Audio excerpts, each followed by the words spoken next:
ជំរាបសួរពុកម៉ែបងប្អូនទាំងអស់គ្នាខាងក្រៅខ្ញុំនេះគឺជាសកម្មភាពនៃការរៀបចំនៃសម្ភារៈប្រើប្រាស់ចាំបាច់ក៏ដូចជាស្បៀងអាហារដែលមានទឹកប្រាក់សរុបរហូតចំនួនទៅដល់ $10,000 ដែលជាជំនួយរបស់ក្រុមហ៊ុន eGate រៀបចំជំនួយជូនទៅដល់ជនភៀសសិទ្ធិដែលគាត់កំពុងត្រូវការជាបន្ទាន់នៅក្នុងគ្រាដ៏លំបាកនេះ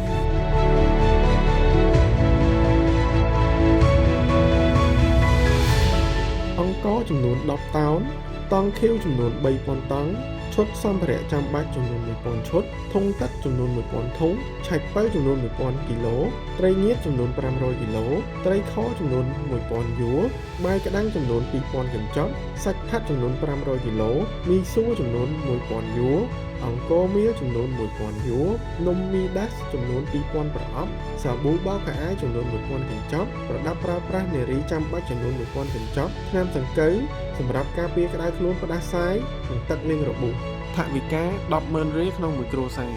បាទសម្រាប់ជំនួយនេះយើងនឹងធ្វើការដឹកជញ្ជូនទៅខាងខេត្តឧត្តរមានជ័យនៅថ្ងៃទី12ខែធ្នូឆ្នាំ2025ហើយជាចុងក្រោយនេះផងដែរខ្ញុំបាទសូមអរគុណទៅដល់អតិថិជនរបស់ eGate ទាំងអស់គ្នាដែលតែងតែគាំទ្រសេវាកម្មរបស់ក្រុមហ៊ុន eGate ខ្ញុំសូមជូនពរឲ្យអតិថិជនជួបតែសេចក្តីសុខសុខសប្បាយសុវត្ថិភាពទាំងអស់គ្នាសូមអរគុណ